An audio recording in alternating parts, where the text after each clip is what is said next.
ইরানে ইসরায়েল ও যুক্তরাষ্ট্রের সাম্প্রতিক হামলার মধ্যে স্পেন তাদের ভূখণ্ডে অবস্থিত মার্কিন ঘাঁটি ব্যবহারের অনুমতি দিতে অস্বীকৃতি জানিয়েছে। এদিকে যুক্তরাজ্যসহ কয়েকটি দেশ সরাসরি সংঘাতে অংশ না নিলেও তাদের সামরিক ঘাঁটি ব্যবহারের সুযোগ দিয়েছে। অন্যদিকে যুক্তরাষ্ট্রের ৩টি যুদ্ধবিমান ভুলবশত ভূপাতিত করেছে কুয়েতের সামরিক বাহিনী। তবে সেই আকাশসীমায় মার্কিন বিমান কী উদ্দেশ্যে ছিল সে বিষয়ে কুয়েতের কাছে জবাব চেয়েছে ইরান।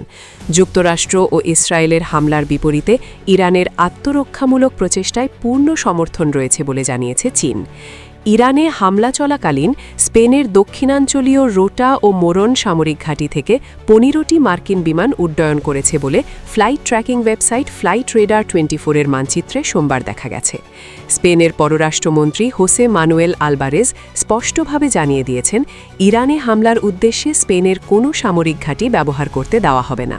জাতিসংঘের সনদ বা যুক্তরাষ্ট্রের সঙ্গে সম্পাদিত চুক্তির বাইরে কোনো কার্যক্রমে এসব ঘাঁটি ব্যবহারের অনুমতি দেওয়া হবে না বলেও তিনি দৃঢ়ভাবে জানান। এদিকে যুক্তরাজ্য শুরুতে তাদের ঘাঁটি ব্যবহারের অনুমতি দিতে অস্বীকার করেছিল। তবে গত রোববার ব্রিটিশ প্রধানমন্ত্রী কিয়ার স্টারমার সম্মিলিত আত্মরক্ষার যুক্তি দেখিয়ে শেষ পর্যন্ত ঘাঁটি ব্যবহারে সম্মতি দেন।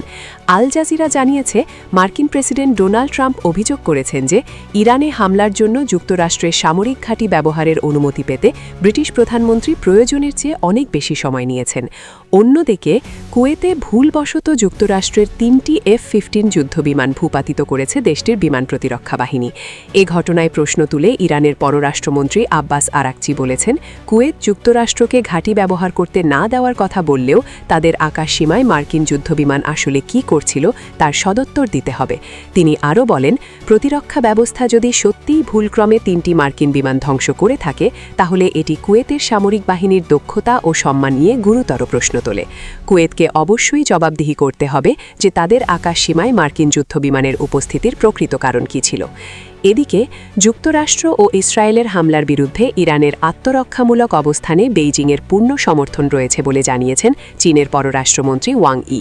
সোমবার ইরানের পররাষ্ট্রমন্ত্রী আব্বাস আরাকচির সঙ্গে টেলিফোনে আলাপকালে তিনি এই সংহতির কথা স্পষ্টভাবে জানান।